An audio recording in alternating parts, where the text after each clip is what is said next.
34. É interessante pregar nos evangelhos, porque você não consegue pregar em um sem olhar os outros, né? Eu passei a tarde olhando os outros evangelhos, o mesmo texto. Diz assim a palavra de Deus: e saindo da sinagoga, foram com Tiago e João para a casa de Simão e André. A sogra de Simão estava de cama, com febre, e logo deram essa notícia a Jesus. Então, aproximando-se Jesus, pegou a mão dela e fez com que ela se levantasse. A febre a deixou e ela passou a servi-los. À tarde, depois do pôr do sol, trouxeram a Jesus todos os enfermos e endemoniados. Toda a cidade estava reunida à porta da casa, e ele curou muitos que se achavam doentes de todo tipo de enfermidades. Também expulsou muitos demônios, não lhes permitindo que falasse, porque sabiam quem ele era. Senhor, obrigado pela sua presença e cuidado para com as nossas vidas. Obrigado pela oportunidade de estarmos aqui cultuando ao Senhor nessa noite. O propósito de estarmos aqui é para que o seu Espírito Santo trabalhe no nosso coração, nas nossas vidas. Como diz a sua palavra, nós estamos sendo aperfeiçoados para o dia de Cristo. Para o dia de Cristo é para a volta do Senhor. Obrigado porque o Senhor começou em nós a boa obra, e a sua palavra diz que o Senhor há de completá-la até o dia de Cristo. Ajuda-nos na nossa caminhada, que essa noite seja uma noite onde a sua palavra possa ter primazia no nosso coração, que possamos ouvi-la e que possamos colocá-la em prática. Nós oramos agradecidos em nome de Jesus, amém. Pode se assentar. Este é o primeiro relato no Evangelho de Marcos sobre a cura de doenças realizadas por Jesus. No bloco anterior, ministrado no domingo passado pelo pastor Ramsés Júnior, o texto trata da cura de um endemoniado em Cafarnaum. Jesus estava na sinagoga, de acordo com esse texto, versículo 23, e diz: e logo apareceu na sinagoga um homem possuído de espírito imundo, o qual gritou. E aqui já no versículo 29, já trata do primeiro milagre realizado por Jesus no seu ministério. Se lá o texto trata da autoridade de Jesus sobre os demônios, aqui está tratando da autoridade de Jesus sobre as doenças. A primeira parte dessa passagem é a cura da sogra de Pedro, desse texto que lemos nessa noite. A segunda parte é a cura de vários doentes e endemoniados. Versículo de 29 ao 31 trata da cura da sogra de Pedro, e os versículos a seguir, de 32 a 34, muitas outras pessoas foram curadas, e também pessoas que estavam possessas por espíritos malignos. Este é o relato mais curto de um milagre no Evangelho de Marcos. Todos os outros relatos, você pode observar que são relatos longos, e esse relato aqui é um relato mais curto, sucinto, né? Trata rapidamente desses milagres realizados por Jesus. Logo ao sair da sinagoga, no capítulo 1, versículos de 21 a 28, Jesus vai para a casa de Pedro. Você pode observar lá, observando o versículo 21, diz assim: depois entraram em Cafarnaum, e logo no sábado, Jesus foi ensinar na sinagoga, e maravilhavam-se com a sua doutrina, porque os ensinava como alguém que tem autoridade, não como os escribas. O ensino de Jesus é diferente ao ponto de trazer esse despertar o povo, de tão maravilhoso que é o seu ensino. E já aqui nesse bloco nós temos Jesus então confrontando aqui a enfermidade e os demônios. Então Jesus vai para a casa de Pedro. Esse texto aqui é uma única passagem, aliás, é um único dia do ministério de Jesus, talvez um dia muito corrido, manhã, tarde e noite. Você pode observar que dos versículos 21 ao versículo 34 é um dia só, é um dia do ministério de Jesus, é uma passagem única. O texto aqui está se tratando de um sábado, é no sábado que acontece tudo isso. Ele falando na sinagoga, o endemoniado que entra, o texto aliás relata que ele era possuído por demônios, e Jesus, esse homem fica liberto, é curado, é transformado. O texto retrata isso como cura, a libertação do endemoniado como cura. E aqui nós temos Jesus na casa de Pedro, né? Saindo da sinagoga, foram com Tiago e João para a casa de Simão e André. Alguns comentaristas fazem uma observação interessante, que tanto a sogra de Pedro quanto o seu irmão aqui moravam com ele. Tanto a sogra como o André moravam com Simão, né? Então nós temos também essa informação no texto. O texto não relata qual era a doença da sogra de Pedro, mas apenas que ela estava com febre. Bom, febre, os médicos sempre dizem que é sintoma de infecção, inflamação, alguma coisa, né? Imagina naqueles dias, se hoje as situações são precárias, imagina 2000 anos atrás, como era precário alguém fazendo um exame de prevenção, ter todo esse cuidado. O fato é que Jesus chega à casa de Pedro e encontra a sua sogra acamada, enferma. Eu li alguns comentaristas que também dizem que possivelmente essa mulher era viúva e possivelmente idosa, já de bastante idade, né? Porque não há nenhuma menção do seu marido no texto, e tendo em vista que ela morava na casa do genro, né? O pastor, fugiu o nome dele agora, pregando, disse que, Augusto Nicodemos disse que esse texto aqui é o melhor texto da Bíblia, que dá para dizer que sogra e genro dá para conviver tranquilamente, né? O reverendo Augusto Nicodemos, brincando, disse isso. Então, fato é que essa mulher morava na casa de Pedro, né? A sua sogra morava com ele, possivelmente viúva, possivelmente uma idosa. Mas é engraçado olhar a descrição que os outros evangelistas trazem. Mateus, ao falar desse texto, ele diz que ela ardia em febre. Olha lá no capítulo 8, para você ver, versículos 14 e 15, relatando esse texto, diz que ela ardia em febre. Lucas, que era médico, ele traz uma definição técnica, ele usa uma definição técnica, ele diz que a febre era alta. E lá é interessante que o texto diz que Lucas dá uma descrição técnica de um médico, que Jesus reclinou sobre a mulher, ele se abaixa, alguns comentaristas dizem que Jesus fez exatamente, Lucas tem esse olhar, essa observação médica, que Jesus se inclina para falar com essa mulher. Mas Lucas aqui diz de forma bem interessante, a sogra estava enferma com febre, versículo 31, então, aproximando-se, Jesus pegou na mão dela e fez com que ela se levantasse. Lembra que eu falei para vocês no primeiro dia que Lucas escreve aos romanos, e que os romanos não gostavam de prolixidade, não gostavam de discurso extenso, de nada disso. Eles gostavam de prática, de ação, de coisa rápida. Então Lucas está pregando, escrevendo aos romanos. O propósito é levar Cristo aos romanos. Então ele mostra a ação de Jesus, os milagres. Marcos está mostrando que Jesus está em ação, o seu ministério é um ministério em ação. Em Marcos trata-se do servo sofredor, Jesus é este servo, e a sua agenda é cheia, a sua agenda está abarrotada, na nossa linguagem, de coisas para fazer. O seu ministério é um tempo curto. Como já dissemos então, os romanos gostavam de ação, e aqui o texto diz que Jesus pega essa mulher pela mão e a levanta, e logo o texto diz, a febre a deixou e ela passou a servi-los. Repita comigo, a febre passou e ela passou a servi-los. Vamos dizer, a febre passou e ela passou a servi-los. Então a primeira coisa que esse texto tem de precioso para nós aqui, é que após essa mulher ser curada, ela passou a servi-los.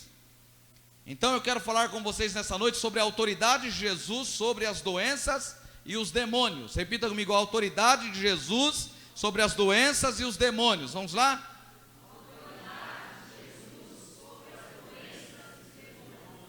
Essa mulher, após ser curada, ela passa, o texto diz que ela se levanta, Jesus estende a mão, ela se levanta, a febre deixa ela imediatamente e ela passou a servi-los. Na medicina diz-se, é claro que é uma perspectiva de cada médico, mas se diz que uma pessoa quando está com febre muito alta, demora pelo menos 3 dias para ela perder totalmente os sintomas da febre. É dor no corpo, indisposição, uma série de coisas. E esse texto é interessante, que ele diz para a gente que Jesus acaba de tocar nessa mulher, ele se aproxima da mulher, ele estende a mão, ele pega na mão dessa mulher, ela se levanta e a febre a deixou e ela passou a servi-los. Olha que coisa interessante. Talvez a gente não tenha nunca tido essa experiência, né? Talvez a gente trate febre com a maior naturalidade, né? Eu, no início do culto aqui, estava com muita dor de cabeça. Aí eu, aproveitando que fui em casa buscar alguma coisa para o Jabo, já tomei dipirona. E a dor de cabeça já passou já. Você toma 40 gotas de dipirona e o negócio é rapidinho, né? Talvez a gente nem valorize tanto estando com febre. Vai à farmácia, compra um antibiótico, compra um anti-inflamatório e já resolve o problema rapidamente. Mas esses dias eram diferentes. Essa mulher estava sem perspectiva, né? Eu li alguns comentaristas, vários comentários, né? Que eles dizem que, alguns dizem que essa mulher estava como alguém que estivesse literalmente desenganado, jogado à cama, sem expectativa. Mas algumas coisas são interessantes no texto. Primeiro, que alguém vem e diz a Jesus que a sogra de Pedro estava doente. Isso aqui, quando eu estava lendo esse texto, o Espírito Santo falou muito ao meu coração, que enquanto nós cuidamos das coisas de Deus, Ele sempre cuida das nossas coisas, Ele sempre cuida do que é nosso. Enquanto nós fazemos a obra de Deus, cuidamos do reino de Deus, Ele está sempre trabalhando e cuidando das nossas coisas, fazendo as nossas coisas, trabalhando em nosso favor. A Bíblia diz que Deus não se cansa, Deus trabalha para aqueles que nele confiam. Nunca se viu, nunca se ouviu de um Deus tão grande como este, que trabalha para aqueles que nele esperam. Então, como é bom esperar em Deus, alguém vem até Jesus e traz a notícia da doença, da febre da sogra de Pedro. Alguém está preocupada com essa mulher, com essa família, com a situação dessa família. Mas é óbvio, é claro no texto para a gente que curada essa mulher passa a servi-los.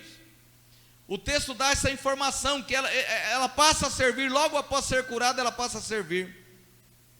Parece coisa muito simples a febre, mas o indicativo é que essa mulher não podia exercer as suas atividades. Talvez as coisas mais simples de uma doméstica, de alguém que está na sua casa, essa mulher está impossibilitada de exercer as suas atividades.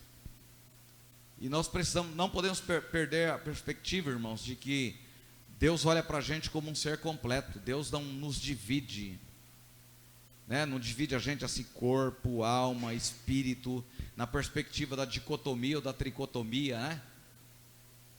Corpo, alma, espírito, ou corpo e espírito, que alguns textos do Antigo Testamento, coração, espírito, alma, tem o mesmo significado. Jesus está preocupado com essa mulher, Ele cura essa mulher. É interessante que, eu pensei nisso, qual é a nossa perspectiva depois da gente receber um milagre, depois de uma presença sobrenatural do Espírito Santo, de Deus sobre a nossa vida? Deus está sempre nos abençoando, irmãos, e eu parei muito para pensar nesse texto. Quais são as nossas reações, como nós reagimos depois de receber uma bênção? Como que a gente reage? A gente está à procura da bênção ou do Deus da bênção, do Deus que nos dá a bênção?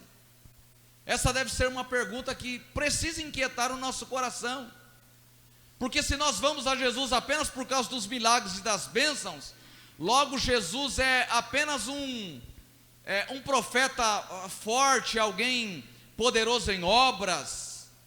Se a gente vai para Jesus, à procura de Jesus apenas na perspectiva de receber alguma coisa dele, Ele não passa para nós de alguém que pode apenas resolver os nossos problemas, mas nós precisamos ir a Jesus como Salvador da nossa vida, da nossa alma, alguém que a gente tem disposição para entregar o coração mesmo para Ele, e ao entregar o coração para Ele, a gente muda a caminhada, a gente muda a rota da nossa vida, a nossa vida muda completamente ao entregar o coração a Jesus.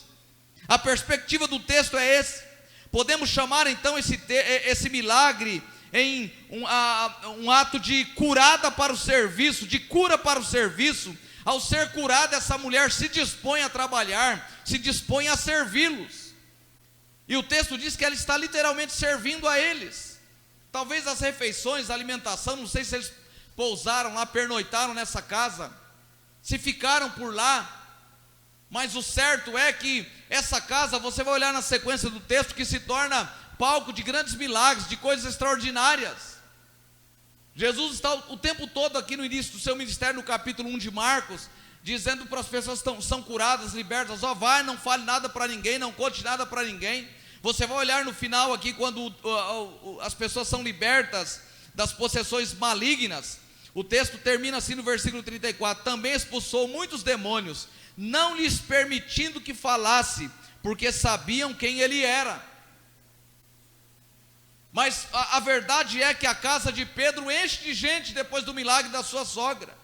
Essa mulher liberta, curada, abençoada, ela passa a servir a Jesus. Qual é a perspectiva das bênçãos de Deus na nossa vida?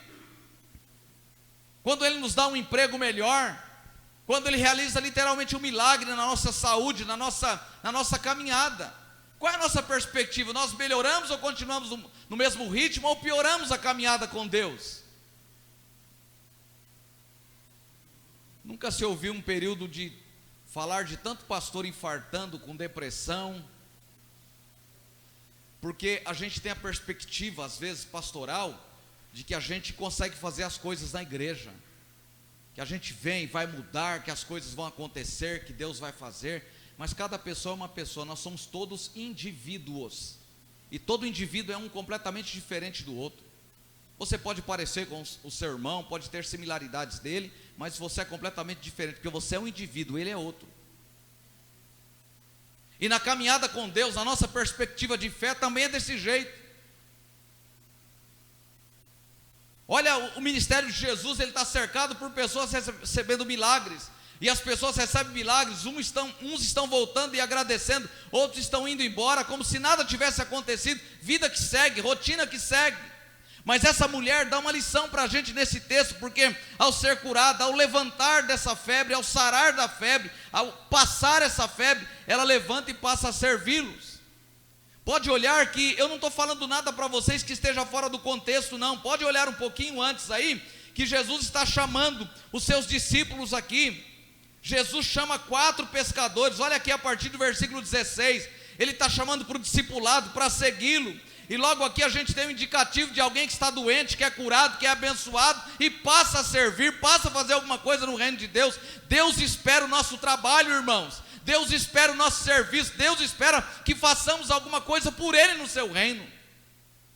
Eu voltei de Capão Bonito ontem conversando com o Paulinho, e ele contou bastante das suas experiências, e dizendo: pastor, na minha infância ele inclusive disse que no ano de 93, mais ou menos, ele frequentou muitas vezes com o avô dele a igreja no Parque dos Camargos. Eu disse: Paulinho, não tenho lembrança, confesso que não tenho lembrança. E ele dizendo do empenho, das atividades deles, ele disse: eu pertencia à igreja Assembleia de Deus ali na Avenida Zélia, e às vezes os nossos ensaios para o Ministério do Louvor duravam 4, 5 horas. Perspectiva de servir, de serviço, de entrega, de gratidão mesmo, de fazer para Deus. O salmista deixa uma interrogação: que darei eu ao Senhor por todos os benefícios que me tem feito? Eu olho para mim, que recebi um milagre extraordinário de Deus. Eu podia estar aqui pregando a vocês de cadeira de rodas. Eu estou aqui comunicando a vocês. Eu voltei ao médico agora, coisa de 2 meses atrás, tendo muitas dores nos pés, tenho tido muitas dores, tem inchado bastante o meu pé direito, foi o que mais fraturou, e o médico disse para mim: você tem que parar de usar sapato, você tem que usar calçado que seja bota, porque o seu tornozelo tem que ficar preso, senão você vai ter dor insuportável a vida inteira. Ele disse: eu não vou fazer a sua cirurgia, porque senão eu vou fazer agora, e daqui 1 ano, no máximo, você está aqui de novo para a gente fazer a próxima cirurgia. E eu vou ter que fazer, sabe o que? Eu vou ter que travar os seus 2 calcanhares, os seus 2 pés vão ficar travados. Como que você vai mancar dos 2 pés, andar mancando os 2 pés? O que eu posso ofertar a Deus em relação à minha vida, de tudo que Ele tem feito? de tudo que Ele fez para mim, das perspectivas médicas que foram todas vencidas diante do que Deus fez. Como que a gente responde a um milagre? Como a gente responde a uma porta de emprego que Deus abriu? Como que a gente responde a alguém que foi salvo, foi alcançado na família? Há anos eu tenho orado pela salvação da minha família. A minha família, por parte da minha mãe, coração endurecido, por parte do meu pai, alguns se converteram, mas a mesma situação. Eu não me canso de orar, não tenho me cansado. Faz alguns anos que eu coloquei diante de Deus: Deus, até que eu morra, eu vou orar dizendo o nome dos meus familiares, dos meus primos. Eu quero que eles sejam alcançados. Eu sei que salvação é coisa do Senhor, eu creio em tudo isso, mas o Senhor pode fazer. Eu vou orar, o que depende de mim eu vou fazer. E a semana passada eu recebi um áudio do meu primo, do Ederson. Esse meu primo, o pai dele é irmão do meu pai, faleceu quando ele era bebezinho, garotinho. E o Ederson mandou um áudio para mim, dizendo: ô primo, eu preciso falar com você. Eu tenho tido uns sonhos aqui, umas coisas, eu estou com um pensamento de morte na minha casa, de coisas dessa natureza. E começou a falar comigo, e foi falando naquele áudio, e ali a voz dele já foi ficando embargada. E aí eu peguei, respondi para ele aquele áudio. E aí no outro dia eu falei com ele novamente. E ele falou assim: ô primo, você orou por mim? Eu falei: orei, com certeza, tenho orado faz um bom tempo. Rapaz, eu dormi a noite inteira. Aqueles pensamentos ruins saíram. Sabe, primo, eu estou sentindo uma paz no meu coração, uma tranquilidade no meu coração. Eu não vejo a hora que você vem aqui para a gente conversar sobre essas coisas de Deus. Nós não podemos perder a perspectiva de que Deus pode mudar a história da nossa família, da nossa casa. Onde abundou o pecado, superabundou a graça. Nós não podemos perder essa perspectiva. E nós estamos vivendo o tempo onde valoriza-se o prazer, onde se valoriza a alegria momentânea, passageira. Nós fomos a semana passada lá, segunda-feira passada, no circo, realizar o culto lá, em gratidão ao dono do circo. E deram a palavra para ele. Ele falou assim, ele fez uso de uma palavra e disse assim: ninguém é feliz completamente, ninguém é feliz completamente. A nossa felicidade é momentânea. Você tem momentos felizes e momentos de tristeza. Ninguém é feliz completamente. E eu desejei de pegar a palavra depois dele, mas não me foi concedido. Eu queria dizer para ele: a alegria verdadeira e perfeita está em Jesus. Em Jesus podemos ter alegria, mesmo que as perspectivas, os diagnósticos nos assustem, nós podemos ter alegria. Amém? Qual tem sido a sua postura, a minha postura? A gente usa muito segunda pessoa, né? Vou usar a primeira pessoa. Qual tem sido a minha postura diante do que Deus tem feito na minha vida? E agora eu uso para dizer a você: qual tem sido a sua postura diante dos grandes feitos de Deus na sua vida, na sua casa, na sua família? Amém? E eu estou falando aqui literalmente de serviço para Deus. Eu não estou falando de vir aqui no culto, a gente participa, coloca a mão no bolso, oferta, tira a 10ª parte, devolve. Não estou falando nada disso não. Eu estou falando de serviço mesmo do reino. Essa mulher é curada e passa a servir. Tudo que podemos, tudo que fizermos aqui, nós estamos fazendo para Deus. Tudo que tiver a mão para fazer, faça-o como ao Senhor e não aos homens. A segunda coisa que esse texto vai mostrar para a gente, e que é bastante interessante. Primeiro tem uma coisa interessante, primeiro lá no versículo 21, em Cafarnaum, Jesus, o endemoniado aqui que entra na sinagoga e é curado. O texto diz para a gente lá no versículo 21, depois de entrar em Cafarnaum, e logo no sábado, foi ensinar na sinagoga. Bom, primeiro que aqui é sábado, é um dia de sábado. E como que é o sábado para o judeu? Isso aqui está acontecendo no sábado. Então era sábado. Versículo 32, a partir do versículo 32 já tem a narrativa para a gente aqui. À tarde, depois do pôr do sol, trouxeram a Jesus todos os enfermos e endemoniados. Ou seja, pela manhã Jesus está na sinagoga, entra um homem possuído de demônio e fica liberto. Por volta do meio-dia, talvez meio-dia, 1h da tarde, Jesus, talvez entre as 11, alguns devagam nesse horário, entre 11 e 1h da tarde, ele chega na casa de Pedro e a sua sogra é curada da febre.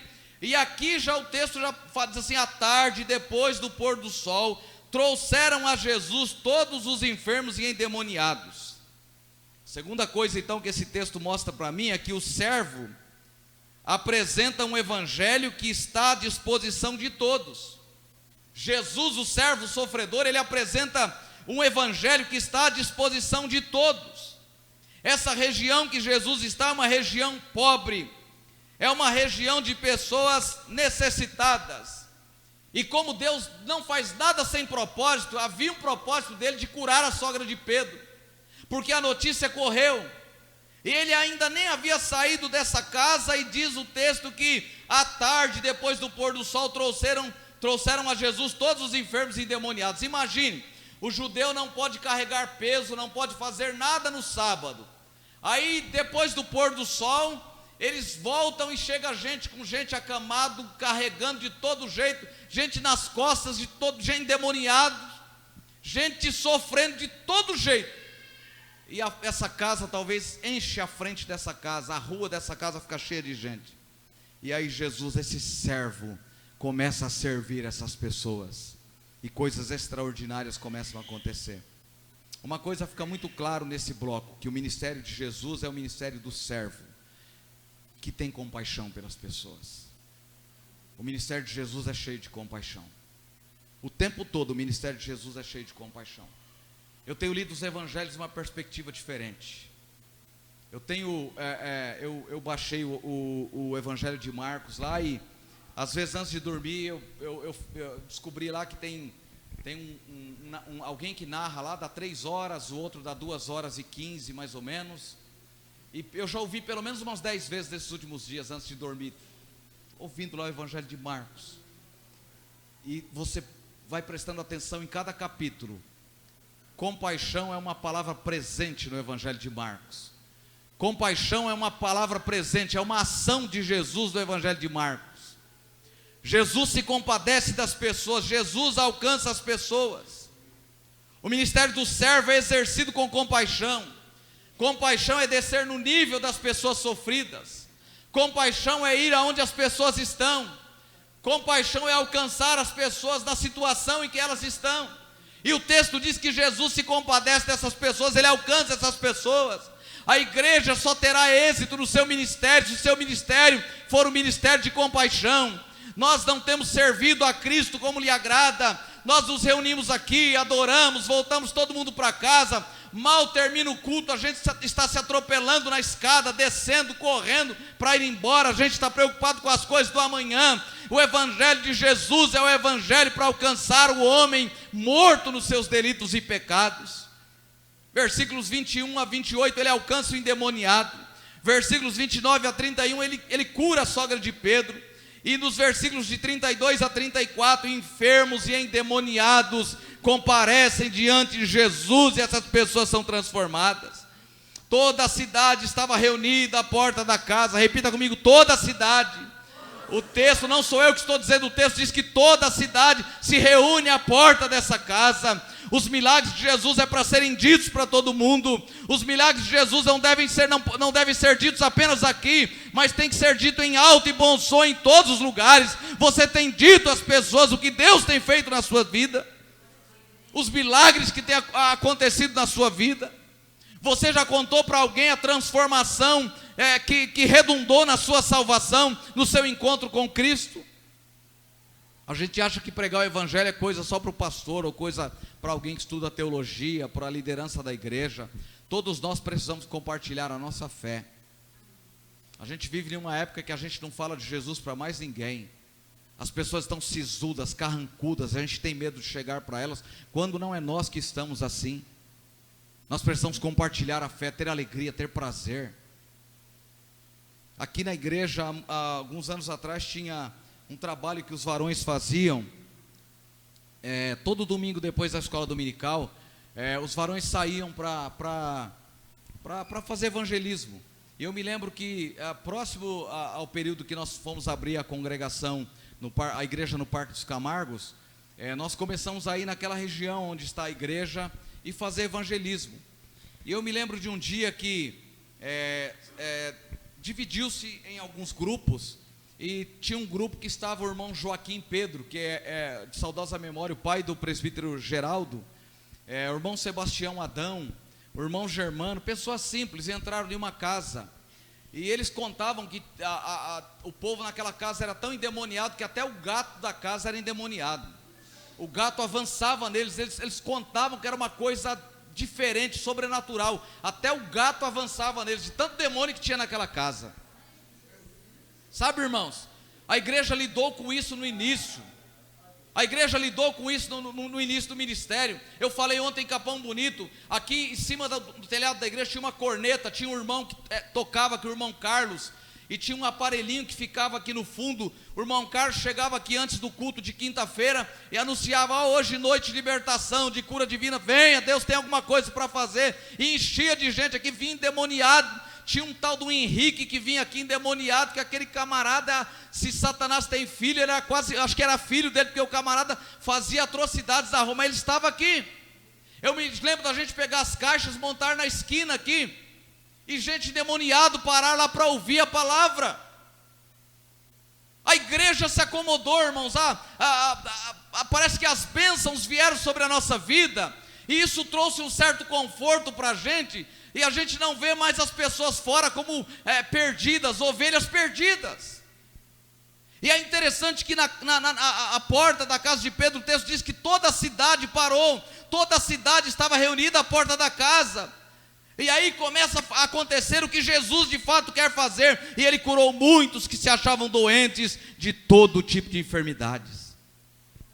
Augusto Nicodemos, reverendo Augusto Nicodemos diz: hoje está cheio de curandeiro, né? Cura a espinhela caída, cura uma série de coisas, mas ele disse assim: não vejo ninguém, eu não vejo nenhum benzedor curando o AIDS, eu não vejo benzedor curando o câncer, eu não vejo benzedor nenhum se propondo a curar essas pessoas.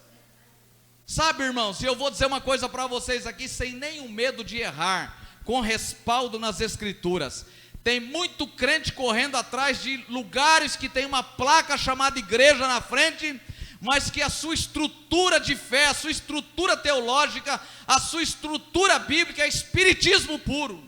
E o diabo também cura, não é só Jesus que cura, o diabo também cura, e a gente precisa tomar cuidado. Jesus cura quando Ele quer, quando lhe apraz, quando é a sua vontade. E conhecereis a verdade, e a verdade vos libertará.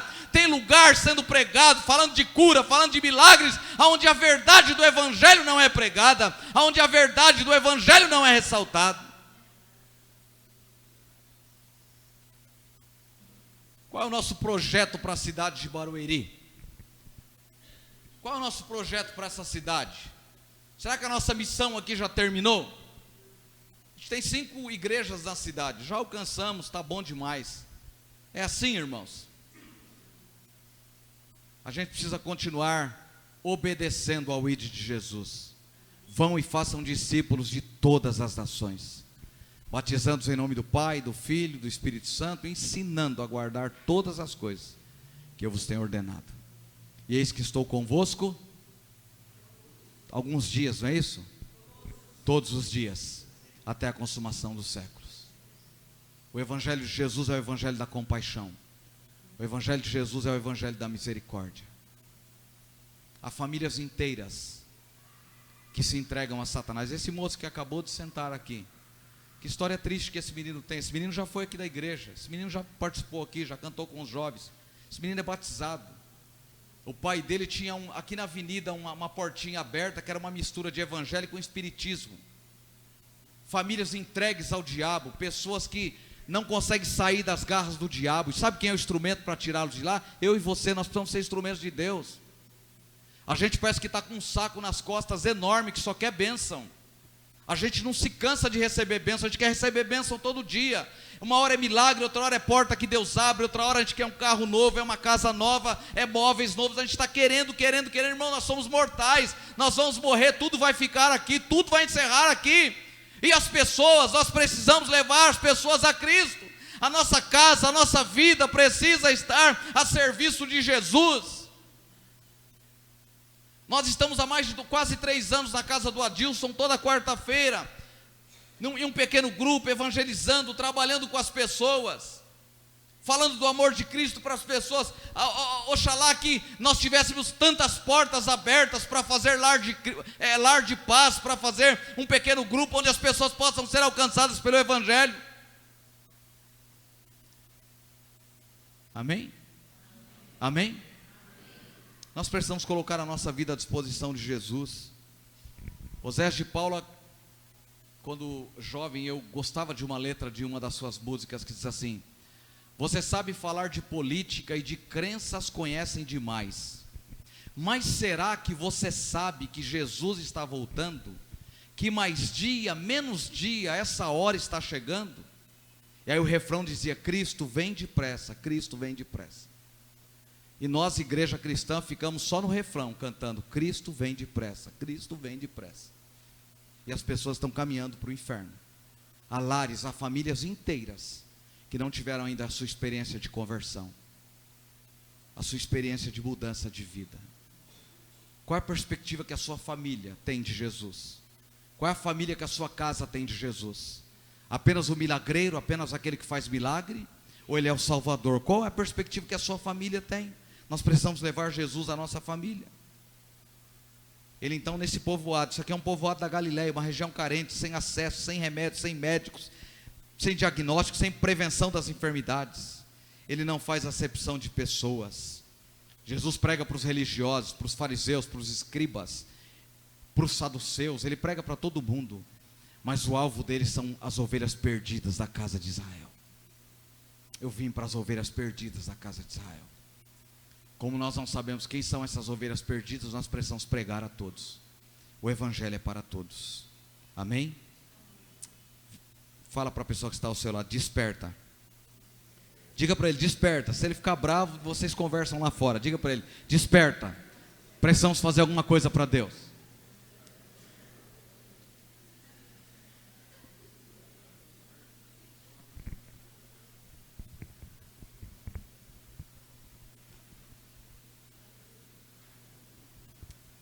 Terceira coisa que esse texto, que é bastante interessante nós observarmos nesse texto e talvez concluirmos ele fazendo essa pergunta: o que Marcos quer ensinar aos seus leitores, aos romanos?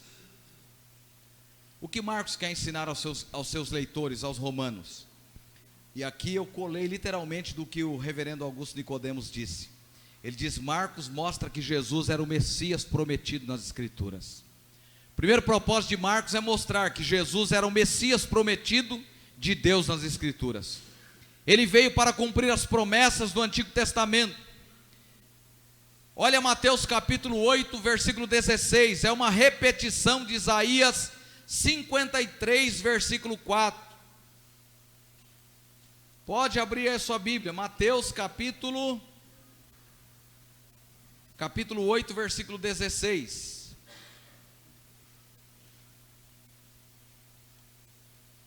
Desculpe, versículo 16 e 17. Ao cair da tarde, trouxeram a Jesus muitos endemoniados. É a mesma narrativa aqui do capítulo 1 de Marcos que estamos estudando. Ao cair da tarde, trouxeram a Jesus muitos endemoniados, e apenas com a palavra expulsou os espíritos e os curou todos que estavam doentes. Para se cumprir o que fora dito por intermédio do profeta Isaías: ele mesmo tomou as nossas enfermidades e carregou as nossas doenças. Então, Jesus está nesse texto aqui à disposição do Pai para curar os enfermos, para libertar os oprimidos. Então, a primeira perspectiva, qual é o objetivo de Marcos falar isso aos romanos? É mostrar que Jesus era o Messias, era o prometido nas Escrituras, aquele do qual os profetas haviam profetizado. A segunda coisa, Marcos mostra que Jesus era filho de Deus e que tinha sobre ele toda a autoridade. Ele tinha autoridade sobre as doenças, sobre os espíritos malignos, sobre a natureza. Inclusive, Jesus foi voluntariamente, ele era Deus, ele foi voluntariamente à cruz como oferta. O alvo da sua mensagem, da sua pregação é dizer isso aos romanos. Marcos está escrevendo aos romanos e a proposta é dizer isso. E a terceira e última coisa, Marcos mostra que Jesus tinha compaixão pelas pessoas. Jesus olha para as pessoas que tinham pouca importância numa época em que a mulher era desprezada, era excluída. Ele olha para essa mulher, e é interessante que Jesus pega ela pela mão, versículo 31, aproximou-se Jesus, pegou na mão dela e fez com que ela se levantasse, a febre a deixou e passou a servi-los. Jesus leva dignidade a essas pessoas, amém? A igreja precisa ser a extensão do ministério de Jesus. Eis que vos dou poder. Vos dou poder.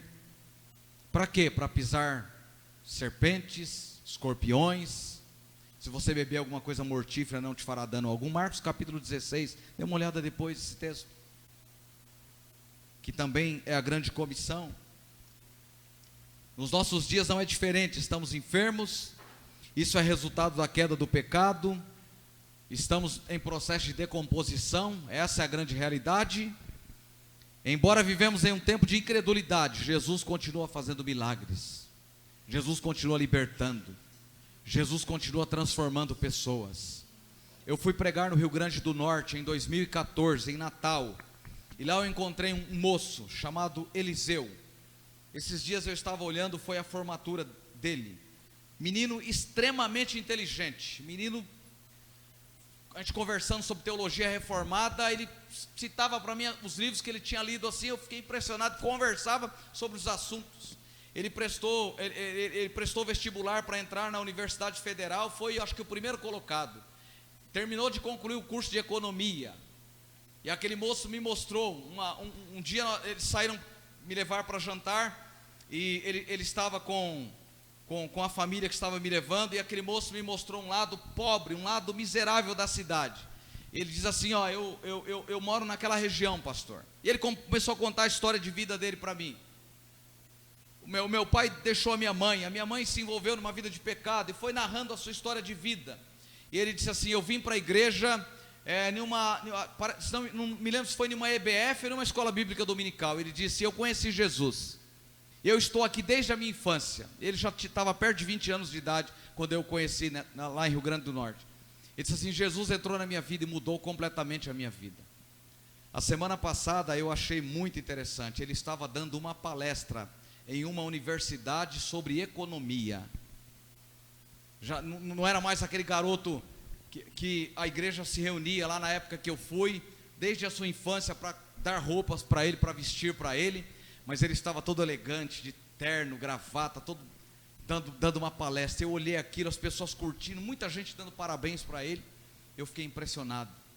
Deus tira do monturo, diz a palavra, mas a igreja precisa ser a extensão do ministério de Jesus, a igreja que tenha compaixão, que alcance as pessoas com misericórdia, com amor de Deus, amém?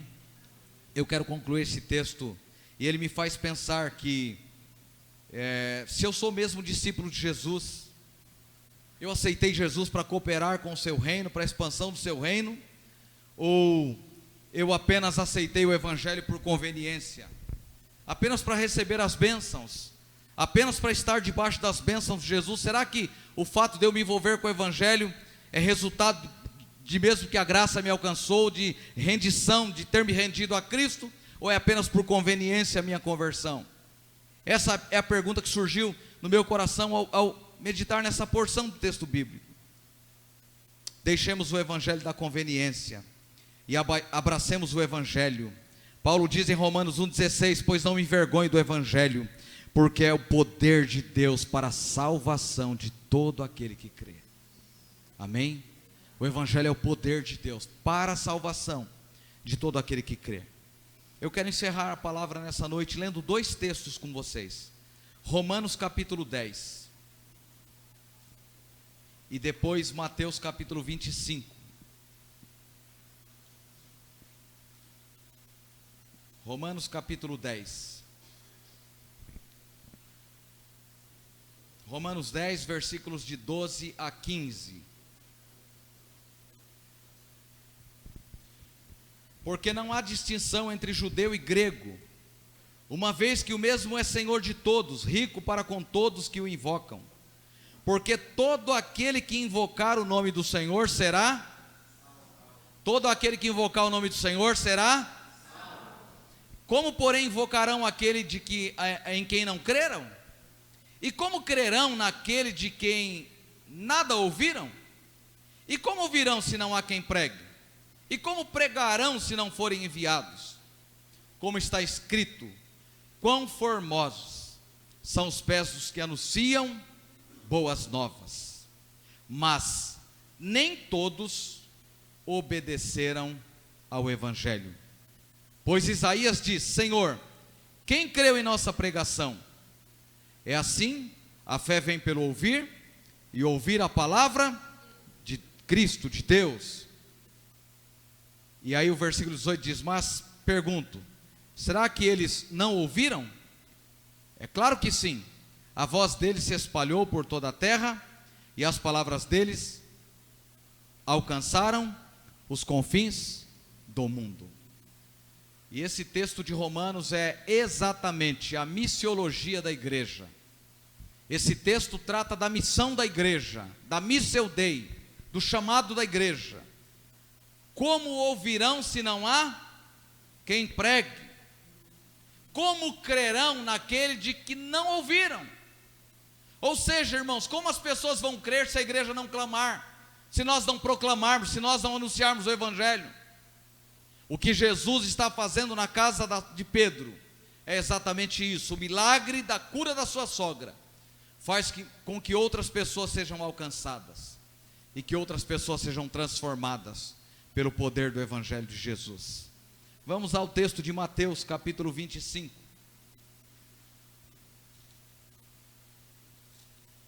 Lê esses dois textos. Nós precisamos sair daqui bem responsabilizados nessa noite. Mateus capítulo 25, versículos de 34 ao 45. Então o rei dirá aos que estiverem à sua direita: venham benditos de meu Pai, venham herdar o reino que está preparado para vocês desde a fundação do mundo. Porque tive fome e vocês me deram de comer, tive sede e vocês me deram de beber. Eu era forasteiro e vocês me hospedaram. Eu estava nu e vocês me vestiram, enfermo e me visitaram, preso e foram me ver. Então os justos perguntarão: quando foi que vimos o Senhor com fome e lhe demos de comer? Ou com sede e lhe demos de beber? E quando foi que vimos o Senhor como forasteiro e o hospedamos? Ou nu e o vestimos? E quando foi que vimos o Senhor enfermo ou preso e fomos visitá-lo? O rei respondendo-lhes dirá: em verdade, que sempre que o fizeram a um destes meus pequeninos irmãos, foi a mim que o fizeram. Então o rei dirá também aos que estiverem à sua esquerda: afastem-se de mim, malditos, para o fogo eterno, preparado para o diabo e seus anjos. Porque tive fome, vocês não me deram de comer, tive sede, vocês não me deram de beber. Sendo forasteiro, vocês não me hospedaram, estando nu, vocês não me vestiram, achando-me enfermo e preso, vocês não foram me ver. E eles perguntarão: quando foi que vimos o Senhor com fome, com sede, forasteiro, nu, enfermo ou preso e não o socorremos? Então o rei responderá: em verdade lhes digo que sempre que o deixaram de fazer a uns destes pequeninos, foi a mim que o deixaram de fazer. E estes irão para o castigo eterno, porém os justos irão para a vida eterna. Eis a questão. Diga para quem está ao seu lado assim: você decide. Diga: o caminho é você quem decide. A sentença está aqui, o caminho você decide.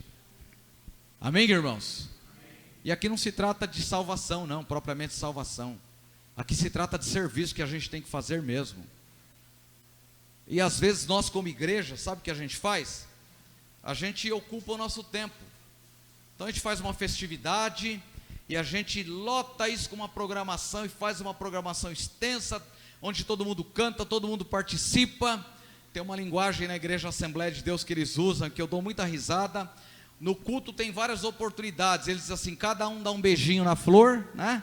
Cada um dá um beijinho na flor, né? E o nosso tempo vai passando e as pessoas continuam vivendo, morrendo, caminhando, indo para o inferno, e a missão continua para a igreja. A gente continua, sabe, fazendo o que, irmãos? Massageando o ego da igreja. A gente reúne um grupo de pessoas que não quer, às vezes, eu não estou generalizando, não é genérico isso aqui, mas às vezes é um grupo de pessoas que não quer trabalhar no reino, não tem a perspectiva de ver as pessoas perdidas sendo alcançadas, e a gente fica ocupando elas, dando um monte de atividade para elas, para manter elas na igreja. Mas é diferente, irmãos, as escrituras não poupam isso da gente. Todo mundo que se converteu, que chegou diante de Jesus e teve a vida mudada, voltou contando para todo mundo que a sua perspectiva de vida mudou. Se isso não acontece comigo, alguma coisa está errada na minha perspectiva de fé, de caminhada com Deus. O Evangelho me responsabiliza a levar o outro, a ganhar o outro, a alcançar o outro. E sabe como que a gente faz isso? Dedicando a vida, entregando a vida para Jesus, fazendo, servindo a Ele, dando o nosso melhor para Ele. Tudo quanto te vier à mão para fazer, façam, como ao Senhor e não aos homens. Você não faz para o conselho da igreja, para o pastor da igreja, para o ministério da igreja, você faz para Deus, você é a extensão do ministério de misericórdia de Jesus. Amém? Então que a gente saia daqui nessa noite responsabilizado. Esse último texto lindo tem dois pontos aqui, um positivo e um negativo. Alguém que deu de comer, deu de beber, e no final pergunta: quando é que fizemos isso? Quando vocês fizeram a um dos pequeninos, fizeram a mim. E a negativa é: quando nós deixamos de fazer isso? Quando vocês deixaram de fazer para esse, para aquele outro, vocês deixaram de fazer para mim. Que nós saímos aqui nessa noite na perspectiva de mudar a nossa caminhada, a nossa rota. Eu concluo com João capítulo 20, versículo 21. Jesus disse: como o Pai me enviou, eu também envio a vocês.